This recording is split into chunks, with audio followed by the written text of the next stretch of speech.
Welcome back to the Hefflinger podcast. Tonight, we're super excited to have Tim Reynolds, who is an assistant professor of exercise science and athletic training at Ithaca College in New York. And some of you might know him from social media. He's A&P professor on Instagram, TikTok, and anywhere else. And he makes some awesome content. So we have the pleasure to have him tonight and get to talk to him about all things medicine and social media. Yeah, he's got a lot to tell us. He's got a lot of different things that he does. We're anxious to hear about. Welcome. I really appreciate being here, guys. Thank you for reaching out. I'm a assistant professor here at Ithaca College. I teach anatomy and physiology. My background was I was an IC grad, so I graduated from Ithaca College with my doctorate in physical therapy back in 2014, and then wanted to pursue a little bit more of a specialization within the field of physical therapy, and so decided to do an orthopedic residency. So I did a 1-year residency with Cayuga Medical Center, and then continued to pursue that into a 2-year spine fellowship with Cayuga Med as well. So my typical patient population, I still treat twice a week, a little bit less than my previous days, but I'm seeing a lot of people with neck and back pain, more lower extremity than upper extremity. But I think the benefit of still continuing to treat is that I can carry that sort of information into the classroom. And I think that when I'm teaching my students at Ithaca College, I have about 160 to 180 students in a class, and they're a wide spectrum. So we have PT students, OT students, athletic training students, strength and conditioning students. So being able to show them what's the why behind anatomy and physiology is part of the joy of the job. And just having the chance to be able to share why is this relevant and how are you going to apply this into your future profession. And so I started teaching full time back in 2020, right at the start of the pandemic. And so no better time to learn how to teach the youth of today and leaders of tomorrow than during a global situation. And honestly, it was one of the best career choices I made. Super, super thankful to have the opportunity to share knowledge. Yeah. Well, there's plenty of neck and back pain out there. That's the most common thing I see in my office every day. And it's the toughest thing to treat, isn't it? It's one of those things. I think death, taxes, and back pain. You're all sort of guaranteed to have those at some point in time in your life. Yeah. So when you first started teaching them full time, 2020, were you thrown into the world of Zoom and kind of virtual classes then? And so I started out. I was kind of burning the candle from both ends. I was treating patients full time. I was finishing up residency, and I got offered a position to teach labs in anatomy and physiology. I said, sure, this is a great opportunity, but they were night labs. And so I treat all day and then I would teach at night. And then that opened up a couple more opportunities to do a couple more labs. And then a full-time position opened up. And I said, sure, I'll make the leap from clinical practice into academia. And then we made it to spring break of 2020, and then we never came back. And that was really challenging, obviously, from a mental, emotional, and psychological standpoint. But from a pedagogical standpoint, too, we have all these different faculty who are specialized in their craft now trying to share knowledge over the internet. And so a lot of online sort of learn as you go opportunities. And especially when you're teaching something about like, here's a humerus and how am I going to share like the relevancy of this and get that to stick to our student population. That was challenging, but it also opened up a lot of different opportunities for us to grow and develop as academics. And so I think that I would rather have that sort of challenge at the start of my academic career versus being a seasoned faculty member and then having to pivot on the fly. But since then, thankfully, knock on wood, we're live and in person, and we have 10 lab sections that we teach every week. But thankfully, I'm only in 2 of those, and I get a chance to lecture twice a week. So were you initially in private practice, or have you always been academic since you finished training? Yeah, so I started in a private practice in an orthopedic outpatient clinic, and then transitioned into orthopedic but hospital based.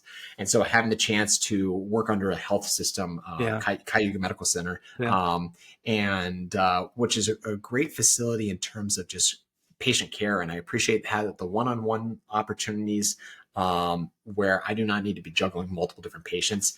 And that's where I really felt that I could utilize what I learned in residency and fellowship to the fullest versus I'm just trying to manage 3 different individuals at the same time. And so great opportunity, but then I felt like I could give more from an academic standpoint. So I made the switch. In your training program, do you do like work on cadavers to learn the anatomy? Yeah. And probably one of my best learning experiences when I tell my students is that you'll never be this smart ever again. Just learning all the intricate branches off of these small arterial vessels, or let's course this nerve as it travels through this specific canal, hypothetically. And so we do a cadaver work between our junior and senior year in the physical therapy doctorate program.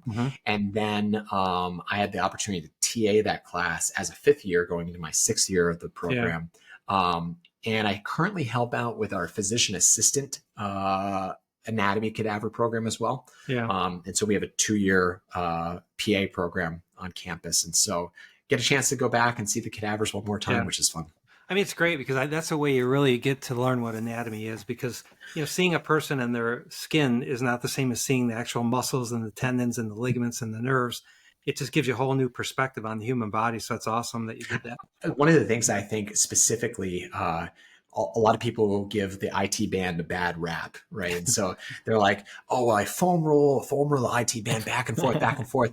And until you get an opportunity to take a look at that fascial tissue and the complexity and the density of it, it gives you a whole new appreciation for why is there no real deformation or changes happening from an extensibility standpoint to that tissue, because it's super thick in comparison to the rest of the lower extremity fascia.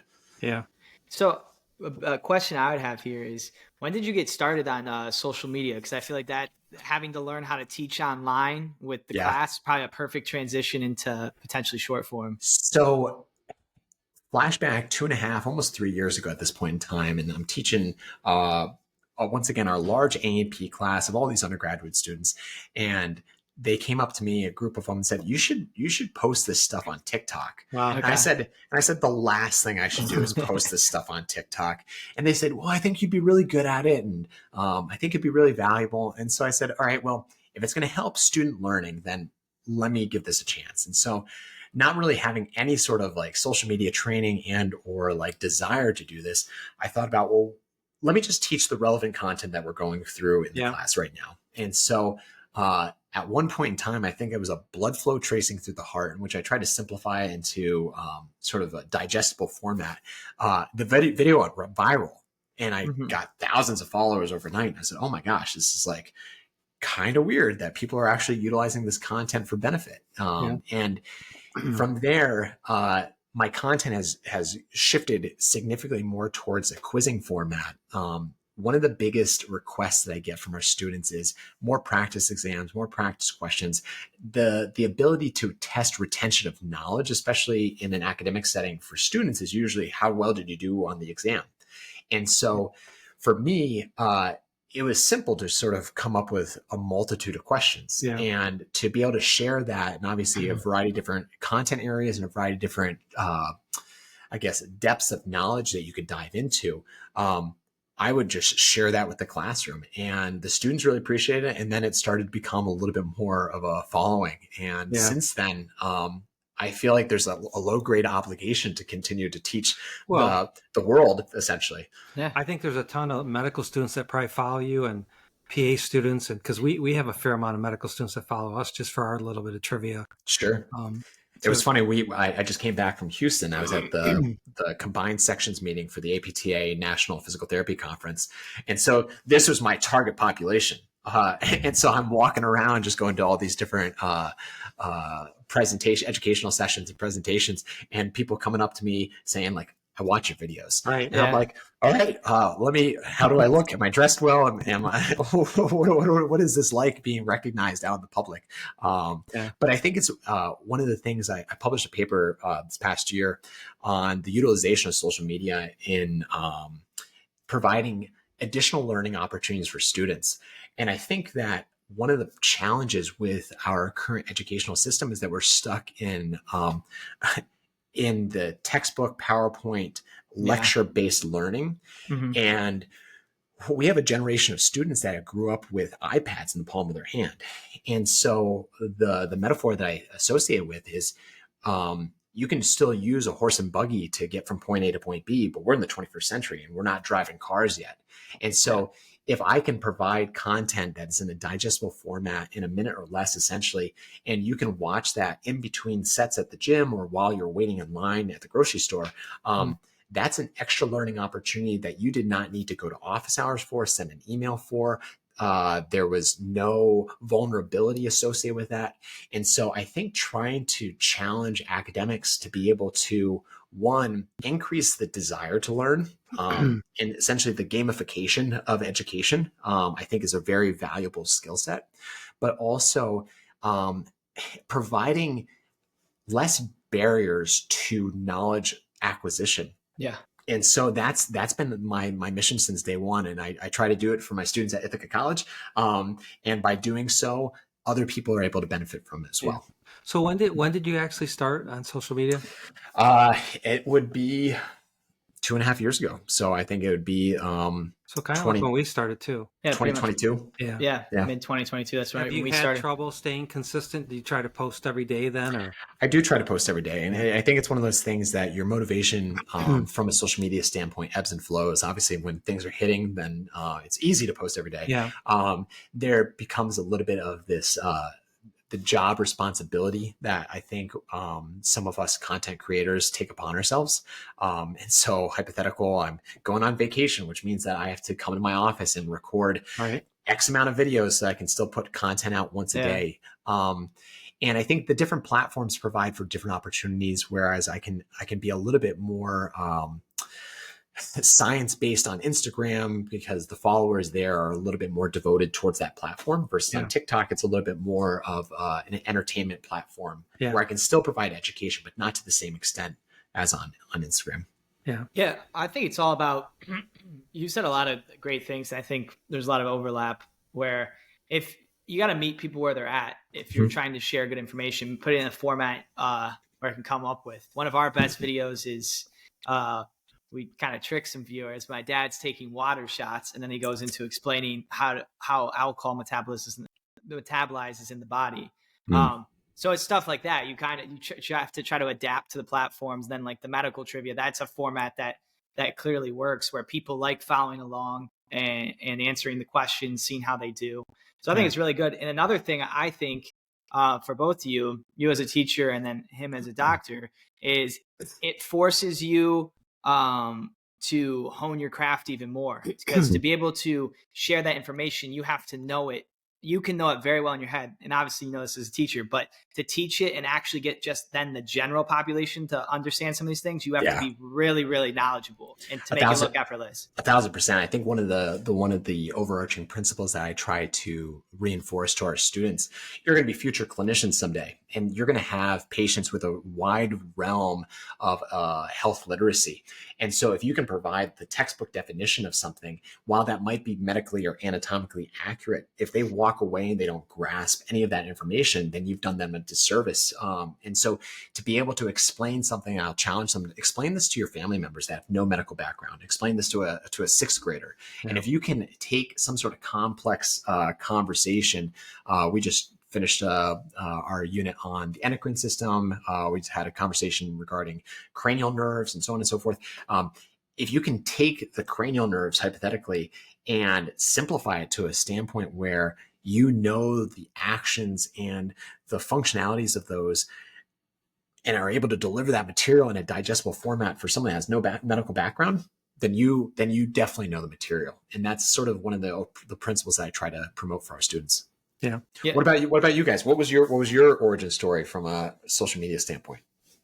So I'm 27, and so at the time I saw with COVID, obviously the short form. I first heard about TikTok when I was a senior at Ohio State. It was people were using it a lot more. I was like early 2019. Obviously I saw the other things, but you could never go crazy on platforms before like short form, which all the other platforms basically just copied TikTok once that became big. But we were already making kind of educational videos for my dad's patients, just for people that were going to have surgery so they would better understand. But then we saw my sister had put out something on TikTok several months before and about just sleep. And That was doing really well. She got like 5 million views or something. And I had been trying to talk to my dad. I wanted to do like long form YouTube. That was more like I saw that and just the potential there. And then, all the short form was doing it. And I was looking into it some more. So we just started by just chopping up some of the videos I already had about him explaining an MRI and some other stuff, and then just taking a video. And then our first huge one was him and my sister did just like 5 questions with a neurosurgeon. I remember, do you remember that, Dad? The first time you have a video, it's great. Like kind of like you were describing, we just went from like 5 to 10,000 followers on TikTok to over 100,000. It got like 5 million views, and it was just right over 4th of July weekend. And it's crazy at first. But they definitely build it, and you can tell like when you're new, they give you viral ones, they get you going. I mean, we had hundreds of thousands of views in a month or two. It's like, sure. And then eventually it calms down, and then, you're back to where everybody else is. But I always talk with my dad about it, because it gets like, we were talking about this a little bit before we started recording, but the difference between some of the platforms like YouTube and then Instagram, Facebook, TikTok, definitely it's much more enjoyable when you have the consistent people who are consistently seeing your content. You can actually make content for them. They want to be there to learn, or they're interested by you, versus TikTok is the most extreme example of it, that you can put so much effort into the video. It could be such a great explanational video, and that video will do nothing. And then you'll take a quick 30-second video just talking about your day real quick, and that'll get millions of views. And and you're like, why is that the one? Because there's no rhyme or reason. Right. I think one of the cool things is the consistent following that you do see on some of these platforms from an educational standpoint, where there are people that have commented on videos since the inception of the whole platform itself, and hearing from them or having received messages from them saying, I just passed my nursing exam. Thank you so much. Awesome. This is great. I think I posted a video one time about like signs and symptoms associated with like a deep vein thrombosis. And somebody sent me a message, and it's like, I just had surgery, and I had calf pain, and I figured I'd call the doctor because I just watched this video. And I was like, oh my gosh, this is why social media should be utilized. And so it's crazy. That reminds me, we were talking to Dr. Tommy Martin one time. He creates on social media too. And he was telling us that when he'll get messages like that, he screenshots them. And then whenever he's feeling unmotivated to create content and stuff, he goes through that. It's kind of his why, which I thought was really cool. That's awesome. I think too, like something my dad and I talk about, we've already made this before. The longer you're on social media, we've made a video like this before. I'm like, we have so many new people. Every single video put out, it might be completely new people seeing it. And even if other people have already done it, if it reaches new people, the really good information, it's never going to be a bad thing to show people, like what are the signs of a stroke or the importance of different things. If it just hits a person another time, it's good to have them being hit with that knowledge. You're being hit with all this other stuff all the time on social media. You might as well be getting good knowledge. Can you tell us a little bit about your course you created? I think it's really cool. Yes. Did that come out of social media, or? So the A&P that I teach is, I think, unique from other forms of anatomy and physiology from a standard like undergraduate standpoint, in that I don't have a PhD in anatomy and physiology. I don't have an EDD or DSC. I have X amount of clinical years of experience, and I have what I perceive is the relevant information that's going to help sort of create our next set of clinicians to understand why we need to be focusing on this information. A lot of the students that we graduate from Ithaca College go into the rehabilitation sciences. So we think about athletic training, occupational therapy, physical therapy. And then we do have select students that then go on and pursue PA or an MD, if you would. And so I think our curriculum in particular is more musculoskeletal in nature, and highlights obviously the various organ systems. But when I wanted to restructure the A&P in terms of a whole health science human performance school undergraduate course, I did it essentially diaphragm down and diaphragm up. And so A&P 1 is a diaphragm down approach, and A&P 2 is a diaphragm up approach. And within that, we highlight obviously the concepts that everybody needs to know. How does muscle contract? What's an action potential? Talk about glycolysis and metabolism, so on and so forth. But we try to really have this carryover into our lab component of the course, where we have students utilizing muscles, bones, actions, origins, insertions, innervations, so on and so forth. And when I wanted to create an online course, I used the framework that I was already using. And so one of the things that I don't really try to promote it much on my platforms, because I'm still in the premise that I'm here to share. And no, I hear you. We're like that too. It's a challenge. Yeah, it is a challenge. Because it's one of those things that obviously there's the monetization. And I think people at times probably don't appreciate the time and effort that it goes into content creation. Definitely. And that being said, the online course that I offer is an A&P 1 course. It's essentially a collegiate level course for a fraction of the cost. Yeah. But with the intention that it should give my viewers or followers the foundational knowledge to be able to walk into most health science classes.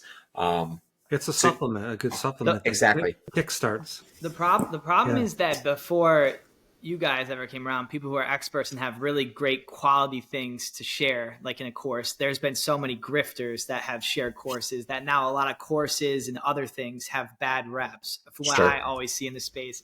But then there's actually, if you have something really valuable to offer, you share so much free content, and that if people do, like, you're not pushing it, but if people do, you put a lot of time and effort into it, and it's actually super valuable to people, and that's an option for them. I think that's a great way or a great tool for people to have access to.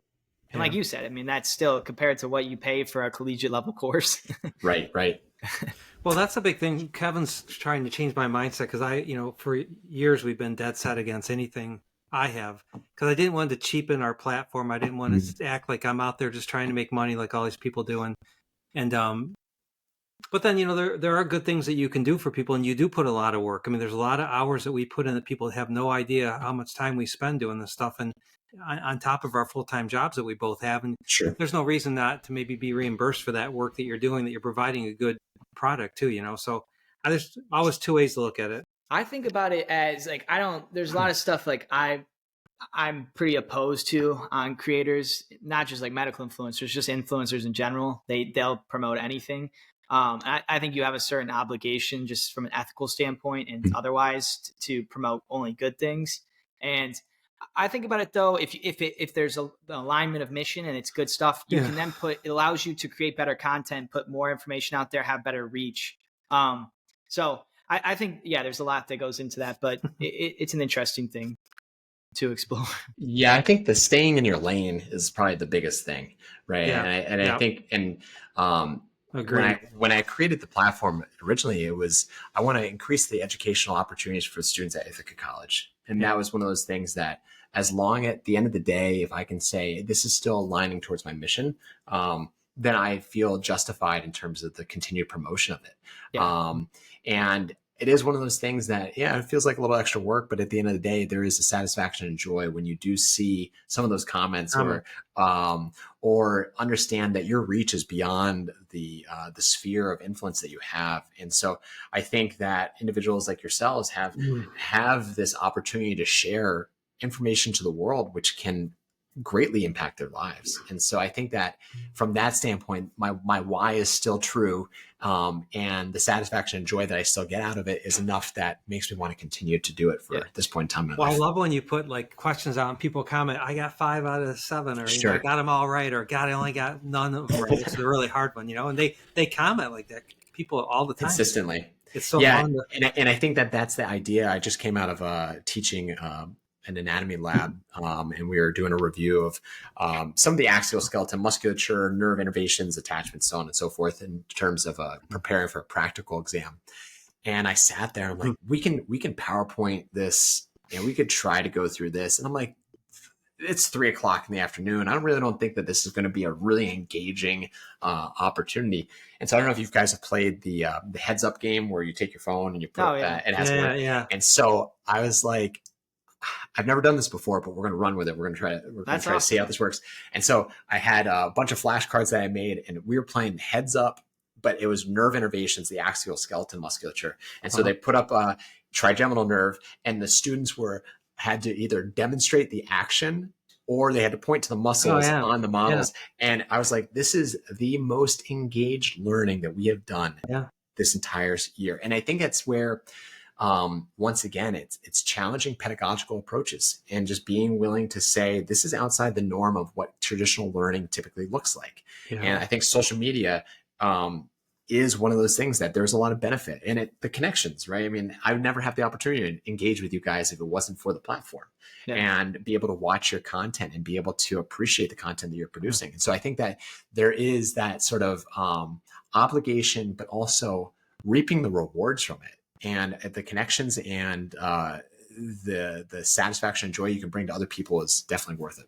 I think that's a brilliant what you're just talking about, doing the heads up. That's my girlfriend's favorite game to do. And no, if you just all these different ideas, just being creative and just being open-minded to not be stuck in the traditional ways of quote unquote teaching, which are already going to be changing. The more it's going to be interesting to see with the rise of AI, especially in grade schools, how much certain schools will kind of adapt it versus not, because I mean, done well, obviously there's a lot of things, concerns with AI and everything else, safety risk. But I mean, I've seen some of these applications where it's just like a tutor, and some of these young kids, they're rocket launching past other, like a traditional model, because it's personalized, which is really cool to see.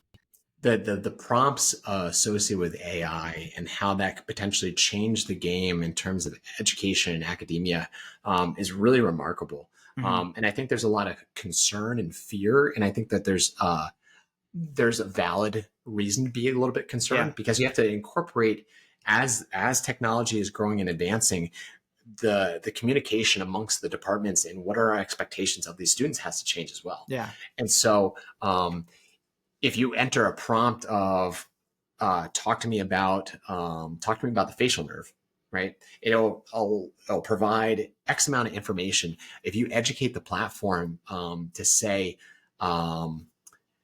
I am a medical student that's going to be undergoing surgical residency, and I need to understand the facial nerve and all the intricacies associated with it. If you enter that prompt in, the information output is significantly different than the initial ask. And I think that that's where, from a utilization for a good standpoint, this could be a really valuable tool. And you mentioned, Kevin, the idea of the tutoring aspect of it. And I think that that's where, instead of having fear and avoidance, if we can find some mutual embracement of AI and those sort of AI platforms, the amount of opportunities will be endless. And it's just a matter of how do we best incorporate that into the school setting without taking away some of the foundation of expectations to study, to learn how to memorize, for memory recall. It's gonna change how we do things, just like anything. But I think it's just, there's concerns, and there should be with safety and user data and all of this stuff. And I think AI safety, that should be a high priority. But I also don't think that you should just avoid in any field. When there's new technological progress, it's gonna come anyway. So you might as well find the way to best utilize it. Which is the important part. Just out of curiosity, Tim. So, when I was a resident, we had all these huge tech books. I've got the 2 brain surgery books, which is the volume, and then Yeoman's was like a 6-volume set. So do students still use textbooks? I mean, what's happened to the books versus now? AI is it's so detailed. Will people still use textbooks to study from? Yeah. So I within our class, I don't require a textbook. What we actually utilize is an online text platform known as Visible Body. Visible Body is a interactive, essentially 3-dimensional dissection, if you would, where we have the opportunity to add layers. You can pull away muscle, you can take a look at blood vessels, nerves, so on and so forth. And so it's really valuable, I feel like, from the lab standpoint. It does have a supplemental textbook, if you would. I think what becomes challenging is the autonomy to create a course, and then does that course align with some of the required readings, if you would, within some sort of textbook, or so on and so forth. These students then, I think there is the challenge between what is the need to know and the nice to know. And some of the minutia of the details become so overwhelming that they get lost in the mud, if you would. And so I don't personally require a text. I know that our students that are going to be going into cadaveric dissections, they use Moore's clinical anatomy, and they supplement with Netter in terms of the text from a visual standpoint, because there's obviously a lot of value associated with those anatomical pictorial references. One of the new platforms that I'm going to hopefully be trying to utilize a little bit more, we recently got an anatomage table.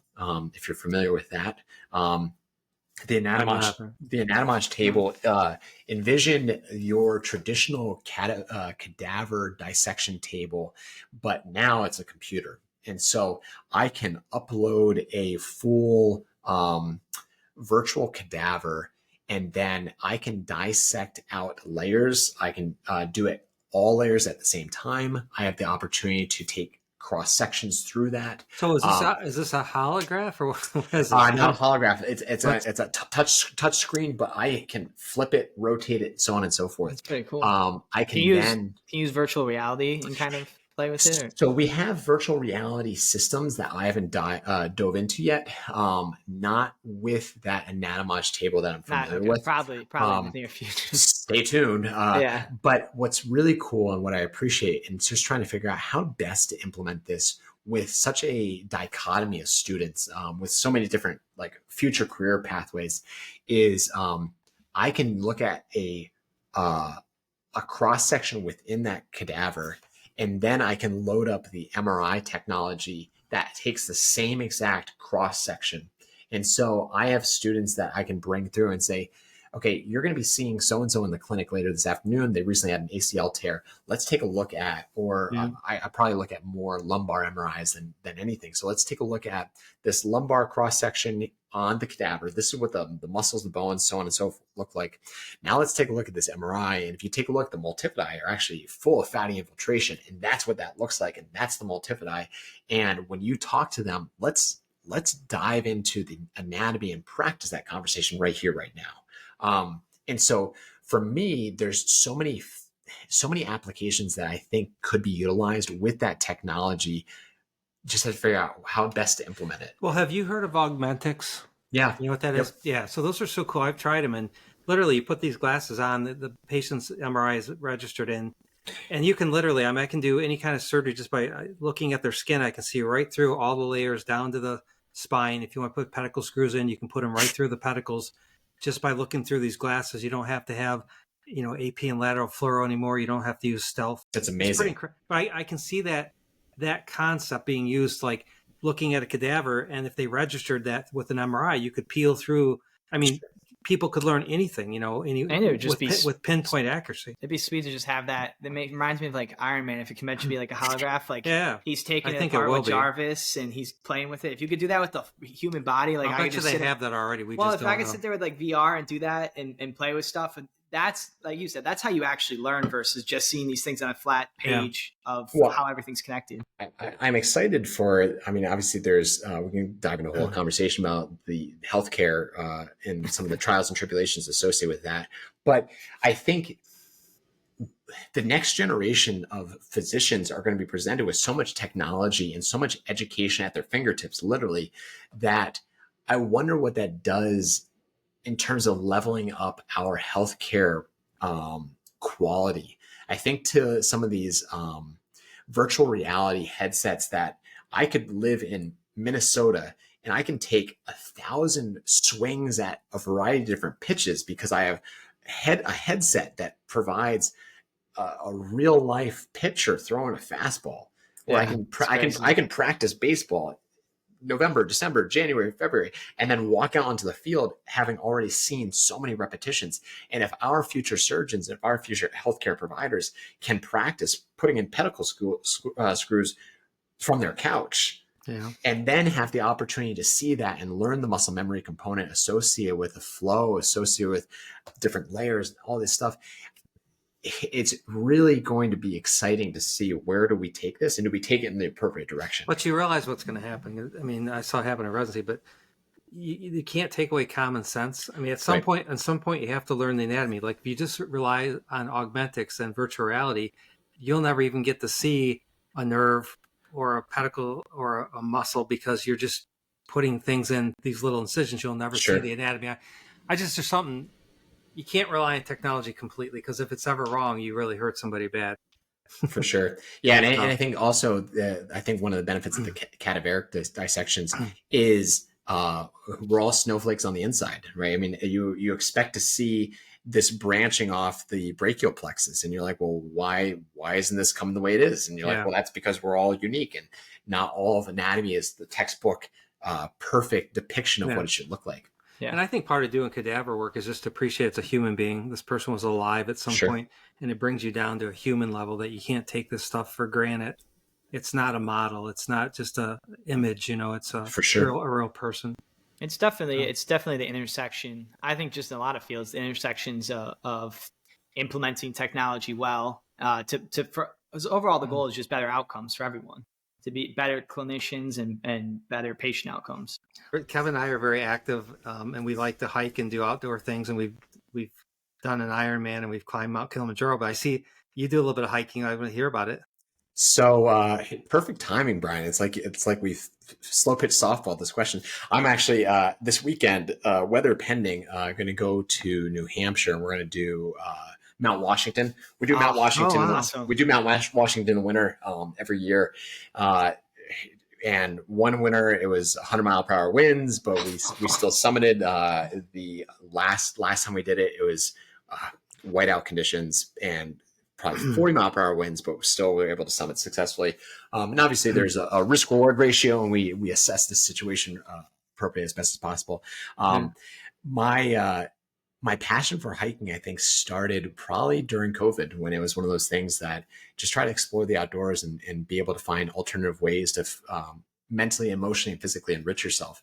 And so I live close enough to the Catskill Mountains in New York, about 3-hour drive, give or take, from Ithaca, and started to do some of those mountains, but then also went and explored the Adirondacks. Yeah.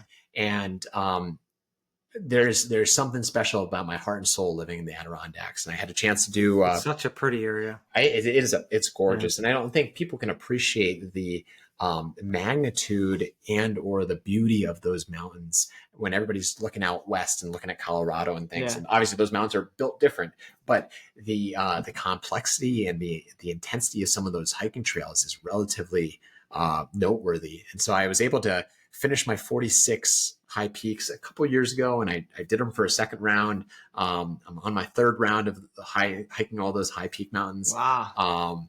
But I went out to Mount Rainier in Washington. Wow. We've talked about that.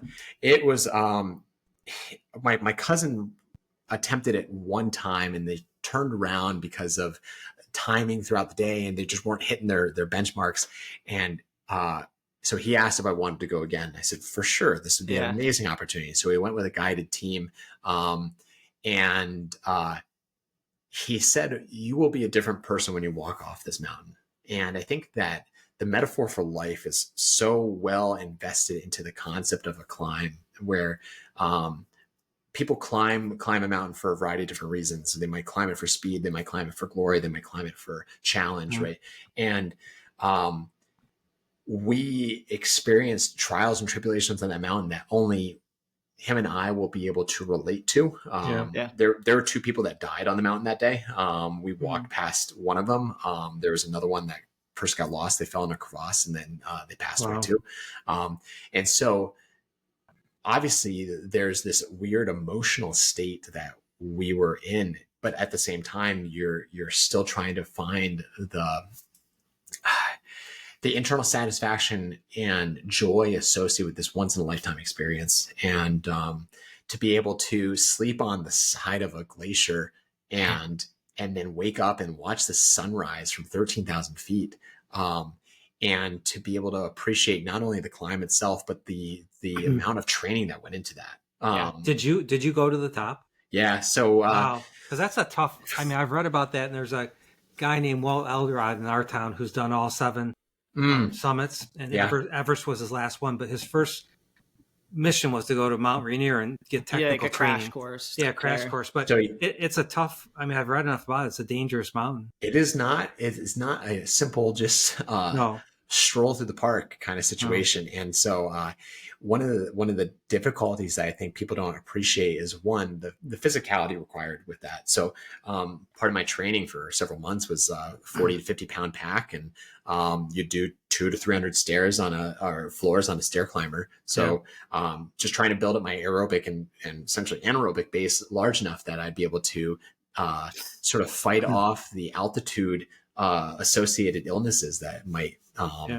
What's it like? What's it like on the top? I mean, how is it how icy or thick is the snow? So I would say it's a stratovolcano, so you can summit, but you're on the front crest of it, and then the other side is the I guess the tallest summit, if you would, and so that's another half mile or a quarter mile of a walk across the crater to get another 400 vertical feet. And at the top, it was essentially just like the crunchy snow that we were traditionally dealing with throughout that entire climb. But I think what people don't appreciate is the concept of an alpine start. And so we're waking up at midnight to get started by 1 or 2 in the morning, because the magnitude of the sun and the impact that those rays can have on changing ice and snow. A crevasse that's 1.5 feet at 2 a.m. is potentially 2.5 feet at 3 p.m. Right. And so, and snow quality significantly changed where you're more slushy in those mid afternoons.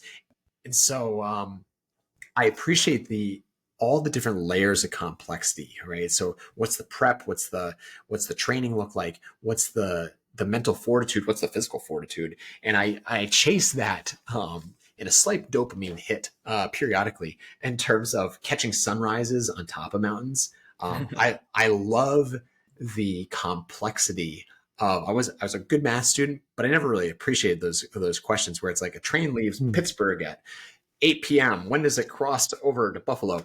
But for the ability to say my hiking speed is 2 miles per hour, it's a 10-mile hike. It's going to take me 5 hours to get to the summit. What time do I have to wake up? What time do I have to leave? What time do I have to do in order to catch the most potentially beautiful part of the day? And so that's one of my personal satisfactions and joy that I find. That's awesome. I think you put it beautifully. I think there's so many amazing things about hiking outdoors and definitely mountains. You're disconnecting. We're in such a hyper connected world. I think, especially with other people, just being out there, you're physically using your body. It's good exercise, the mental capacity to plan everything out, all the training that went into it. And I think there is an appreciation of the mountain and nature, is that there is that risk. You know, you have to train, you have to be paying attention, you have to do things, be as safe as possible, do this other stuff. But at the end of the day, if you're out on the mountain, there is that chance of, death or injury. And I think that brings kind of more meaning to everything, of that I can't just go out here and do this. I got to prep for it, my body and my mind, to plan things out. Yeah. How many days does it take to climb Mount Rainier? So obviously, there are people that I'm interested in it. So there are people that do it in a couple hours. I think that there's one person that skied up, skied down, and he did it in 5 or 6 hours. And I was like, dude, you're built different, right? God bless you. We did a 2.5 day summit approach, and so we flew into Seattle, and then met with the outfitter. They do an initial gear check, make sure that everybody's got the right appropriate stuff to be able to do a summit push. We then you leave Paradise and you get to Muir Base Camp, essentially, and that's is it 4,500 foot climb, 2 miles up the Muir snowfield, and we spent one night there. We then did basic mountaineering training, which was super cool, just to appreciate the complexity associated with some of the stuff that you might take for granted. So they teach you that right before you go up. Yeah, and so That's it was cool. Yeah, it was great. It was one of those things like navigating a rope team. One of those things that you're like, oh well, you're just all roped together, and that should be pretty straightforward. But the amount of tension in a line is something that you have to understand, that if the rope is too taut, then you're water skiing someone across the mountain.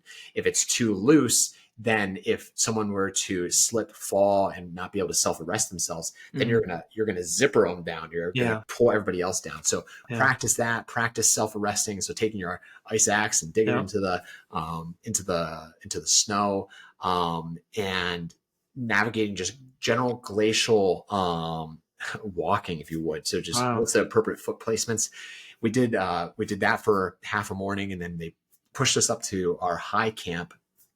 And one of the most beautiful, I mean, I still try, I look at those pictures frequently just so I don't lose those memories. But we are overlooking Seattle, most of like Seattle, but like you can see Mount Hood in the distance. You can see Mount Adams in the distance. You can see Mount St. Helens in the distance. And you are just on the side of a mountain. And so what was crazy was we got up there probably early afternoon. We had dinner. They cooked us hot food, which was also one of the nice things associated with the guide team. And we had dinner at 4:30. I think we had broccoli and salmon and like all this other food that they just whipped up for us. And then we tried to get an early bedtime. So I think we were in bed by 7, and I just laid there. You can't sleep.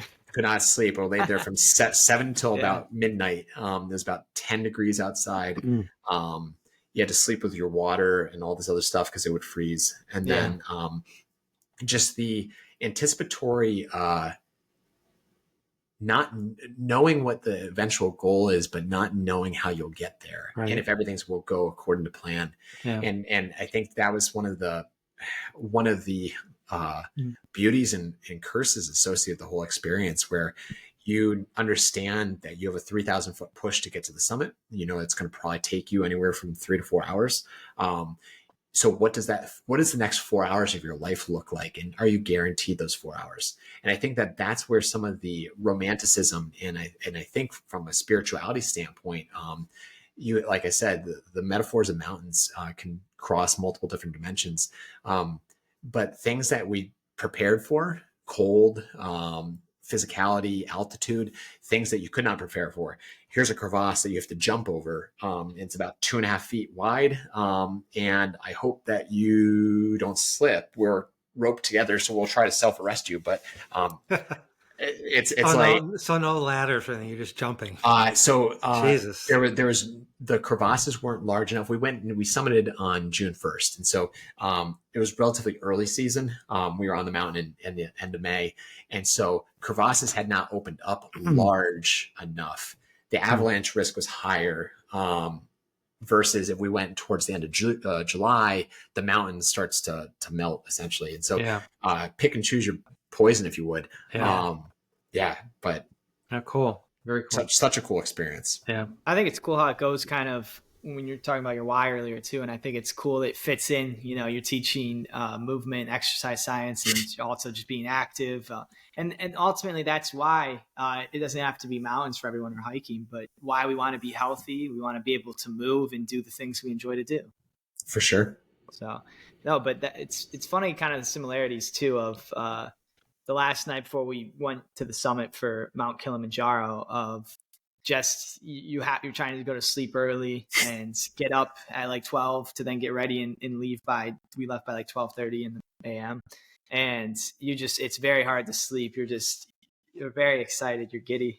Bad Mountain's that's on my quote unquote hit list. And it was I've done Ironman. That was the toughest thing I've ever done in my life. And that last night, it's like 4,600 feet you go up, and it's took us 7 hours to get to the summit, and it's freezing, like you said, and you're just dying. Yeah, I was anyway. The sunrise was so awesome, though. Yeah, sunrise it was so cool. Just looking off to our right and seeing over the safari, just all of the sun coming up, and just to warm up a little bit, it makes it's hard to be walking back and forth up the switchbacks for 6 hours in pitch black, and then when the sun finally comes, it gives you, I don't know, there's a reason we live in the daytime. There's deep biology there, I don't know, but that where you just see the light and it just gives you that extra motivation. Well, you know you're gonna make it. It's like you got through the night. And I remember like at 15:05, I think we were base camp or something, but remember that, Kevin, like our our tents were like right on the edge where it started to go down, and it's just clouds, right? You're over the clouds, and the only thing you can see was, what was the other mountain, Kevin? Mount Meru. Yeah, Mount Meru. It's like 14,000 feet. Yeah, so I mean, the only thing you see is the top of Mount Meru. It's just so cool. We've got so many pictures of that. That's awesome. Yeah. But no, Mount Meru is a challenging mountain. Yeah, no, Mount Meru is more technically. It has more. Yeah. It's more technical. There's some tactical spots, but it's one of those things. We've talked about it for a while, and then COVID hit, or wanting to climb a mountain, more so like that. And I think we have ambitions to kind of do some more stuff. We've been talking about that, maybe do a Mount Hood or a Mount Rainier. But I think we had talked about it a little bit, and then COVID hits, and then time's going by. There's no traveling for a couple of years, and then it's so easy. Just time starts going by, year after year pass. You gotta put stuff on your calendar. You gotta commit to kind of it, and so we're glad we did that last year. It was cool, but that's awesome. I think it's really cool. Hearing you talk about it too, of why. I think a lot of people, either they love it and they're fascinated by it and want to climb mountains and kind of do that stuff, and then other people are like, why do people want to do this? So what's on your horizon for the A&P professor? So yeah, I think that one of the things or challenges that I have is, what's the vision of the platform? What's the vision of the why? Because as you mentioned before, anatomy is going to stay relatively consistent, but I could continue to produce the same content, and there will be a new generation of people that circle through and will want to see this content. And I think one of the challenges and trials and tribulations associated with content creation is that this could be a full-time job. And I could argue that I could sit and think of and film videos and make the videos a lot more sort of flashy and use technology. And unfortunately, there's 24 hours in a day. And I don't know, Brian, have you figured out to find the extra 3 to make it 27? Because I have not. And I'm still trying to manage getting the dishes done, doing the laundry, treating patients, doing notes, answering student emails, meeting with students. And then at the end of the day, trying to put content out on a daily basis. Yeah. And so for me, I would love to be able to utilize the platform in this kind of format, actually. And I've talked about this to a couple of different individuals who are present on social media that we had a chance to reach out to a couple of years ago. Wrote a book called Movers and Mentors, and essentially interviewed 75 of the quote unquote top PTs essentially within musculoskeletal medicine, and asked them a series of questions in which we wanted to dive into what makes you, you. So not necessarily what's the best exercise for low back pain, but what are going to be some of the best advice that you could provide to students? What was one of your biggest failures, and what did you learn from it? Yeah. What are 3 books that you highly recommend? It kind of followed a Tim Ferriss approach of Tools of Titans. And so had a chance to reach out to some of those individuals and say, I think on my platform, since the concept and the foundation of it is anatomy and physiology, if I could bring individuals from a variety of different spectrums and say, how do you utilize anatomy within your profession? Because I think that that's where, as you mentioned, Brian, you can become a mechanic and you can practice the motor skill set, the psychomotor component of, well, that screw goes there and so on and so forth. But if you don't understand the relevant anatomy associated with it, then you're not going to be able to, 1, fully appreciate it, but 2, you might be doing more harm than good because you don't understand how does the human body operate. Well, if you've never seen the nerve right next to the pedicle and you put the screw in, you don't realize that you could put the screw right through the nerve, but you have to have that visual, right? Exactly. And so one of the things that I want to start implementing is maybe more not necessarily podcast based, but maybe Instagram lives or just going live and having a conversation about anatomy and how does that work within your profession? Because one of my goals also is to bring hopefully some excitement for some of these younger students that don't necessarily know their why yet, right? They want to help people, but they don't know where within the healthcare professions that they can provide that help. And so that's potentially one of my new quote unquote exciting things within the platform. Obviously still trying to figure out how to stump people like yourself on some of these anatomy quizzes, because we can't let everybody get 5 out of 5s all the time. But yeah, and I think just challenging myself to think outside the box and being willing to make myself feel vulnerable, because I think that's where growth opportunities exist. And I think we become complacent when it comes to either our treatment approaches or our teaching methods. And if it's worked before, it probably will work again. And while that's true, it doesn't necessarily inspire innovation or creativity. And I think that continuing to challenge myself, whether it's in the classroom, in the clinic, or on social media, is one of my goals for the future. Yeah. I think one of the hardest things too, I think Kevin and I went through this a little bit, is you almost get with social media, get into these views and how many views. And I got trapped in that for a while. And then you're thinking, well, what do I need to do to get more views? But then that's where it goes bad, you know? And so, we've just committed just to putting out good content, try to keep it clean, good, educational, and then just see where it goes, you know, and not worry so much about how many followers I have, you know, at this point. I mean, just try there's constraints too. I think, and I always talk to my dad about this, but I really think you can only control the inputs. You can only control what you can control. So you can just keep putting stuff out, and we can do that. We have no control if that video that we think is very meaningful gets 2,000 views, and the one that we think's dumb gets 50,000. Yeah. But I think the biggest point is, again, just understanding we don't just want to put out. It takes a lot of time and effort. A video might look simple, but it takes a lot of time and effort to edit everything. And you even have a harder challenge. I'm guessing you're doing this all yourself. We do it together, but of putting all this stuff out, and it's tempting sometimes to want to do other stuff that's going to get, you can tell some creators do things because they want to get views and they want to get followers, but it's not as good, I don't think, but that's everyone's. I think what you guys sort of hit it right on the head, where it's like, I want to produce good content. And if I'm so focused on the views, I'm drifting further and further away from my why. Right, and I think that there's video content that I'll see students say, this is exactly what I needed. We're doing this right in class right now. Can you provide more of this? And I'm like, okay, well, even though that was a 5,000 view video, or this story that I posted online only got X amount of interactions, there is one person out there that is extremely thankful and benefited from that. And I think back to my mom back when I was in high school, saying, like, if you can make a positive impact on one person, then you've been a success. And so obviously we hope within the blessing and curse of the platforms that we own and the outreach that we have, that we can make multiple successes along the way.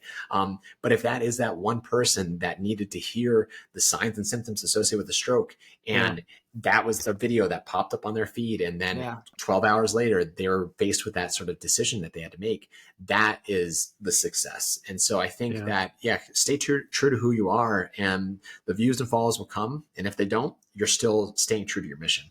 Yeah, I think 100%. That's good advice. Yeah, I think everyone has an important message to share. It just needs to reach the right person. That's the power of social media. And that's also why for me, when us with starting the podcast and trying to do that, is it gets way less views than our other stuff, but we really enjoy having conversations with people, and I feel I listen to podcasts all the time, I watch videos, and a lot of times it's always just a lot of these top people same things, and there's so many other people. I think it's cool to have conversations, and like you said earlier, the coolest thing about social media is the fact that you can then message other creators, and then like we're doing, just have a conversation about stuff, and that's what I just think is awesome. It's kind of fun because I've seen your videos pop up and stuff. I go to Kevin, I go, look at this guy. He's doing all these questions, and it's like now we've met you and we get to know you and how cool you are, and you've done stuff that we like, climbing. And so it's kind of nice.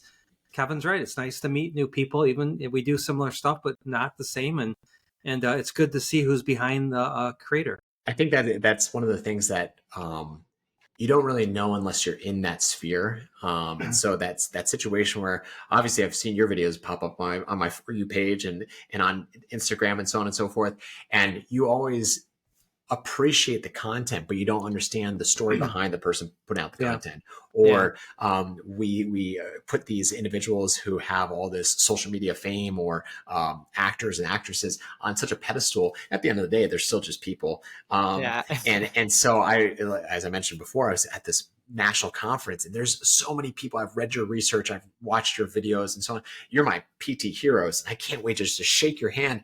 And they're just just normal people just living a life. And I think that that's where having, thankfully, the platform outreach where we get to be those people for other people. And I think that at the end of the day, when I'm not motivated or I really just don't want to post or having trials of trying to figure out what's the right question to ask, or I don't even know what sort of content I want to make. There are people out there that are sitting and waiting. Yeah. And their excitement that they get from that, from the 5 out of 5, or they solve the medical case, right? For them, that's such a big highlight. For us, it's just an extra thing. And so I try to put myself in their shoes at times, similar to how I put myself in patients' shoes, where this might be the, how many spinal surgeries have you done? Ballpark? Oh, me? Yeah. Oh, I've done over 10,000 surgeries, but probably spinal surgeries, probably 8,000. So at this point in time, every surgery is unique, right? And every patient is unique. But for you, there's a set of, here's the protocols, this is the flow, so on and so forth. And it becomes not necessarily monotonous or routine, but it's part of that day. And I think about individuals with low back pain, maybe a low back pain with some sort of referred or radiating leg pain. I've treated dozens, hundreds of those at this point in time. And so I understand, I can see that sort of clinical picture and the progression prognosis. For the patient, that might be their N of 1.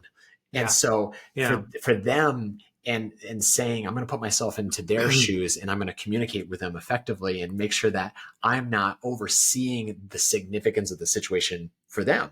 And so for our followers, our simple quizzes, our simple facts, that is their excitement. And so we have to appreciate it for what it's worth. Yeah. No, I think that's a very, very good perspective on everything. And obviously people like your content, and you can tell it's made a difference because of all the following that you have amassed. So we really do appreciate having you on. If anyone listening or watching this, it's ANP Professor on all socials. I'll link those in the show notes or the video description, and also the book, The Movers. Movers and Mentors, Movers and Mentors. We'll link that and the course as well if anyone's interested in learning more about it. And we'll have to do some maybe joint trivia or something together. We'll have to make some joint videos. I would love to collaborate. I would love to have you on maybe an Instagram live at some point where we could talk about relevant anatomy from a neuro standpoint. That'd be super cool. So we'll be in touch for sure. Yeah. All right. Sounds good.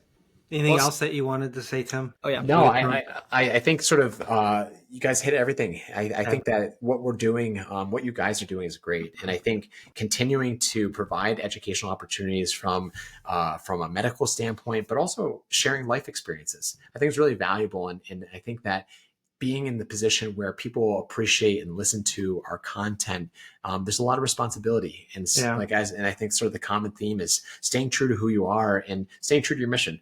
And I appreciate that that's what you guys continue to do, and the excitement that you bring to, I know not a lot of people might listen to this podcast, but having these conversations are valuable. And if anything, it allows for individuals like ourselves to interact and sort of make that social capital grow a little bit more. I think your advice there applies way beyond content too. It's just staying true to yourself in anything you're doing. It is super important. And I always think about it. I have a little podcast I used to do with one of my other friends, of just kind of the books we're reading and stuff. But to me, if no one watched this, it would be valuable to me. Sure. It's just becoming, you're getting to have conversations with cool people. And that's why I think podcasting is one of the coolest things. When I would first hear, you mentioned Tim Ferriss earlier, but he was one of the first podcasters I listened to. I loved listening to him. I was like, we can just hear, there's now like billionaires, there's world leaders who do podcasts, and you just get to hear people's thoughts. And it's not really all edited like a book or something where it's filtered down so much. I think that's why people like short form content too. It's not all of that like this production going around it, but you get to hear people's thoughts. And I don't know, it's one of the coolest things. And we really appreciate you having you on. And now I got to go read about Mount Rainier. Jesus. Hey, if you ever need any advice, I could talk about mountains all day. So feel free to reach out. Well, thanks a lot. We appreciate it. Awesome, guys. Talking to you. Yeah. I appreciate you guys too.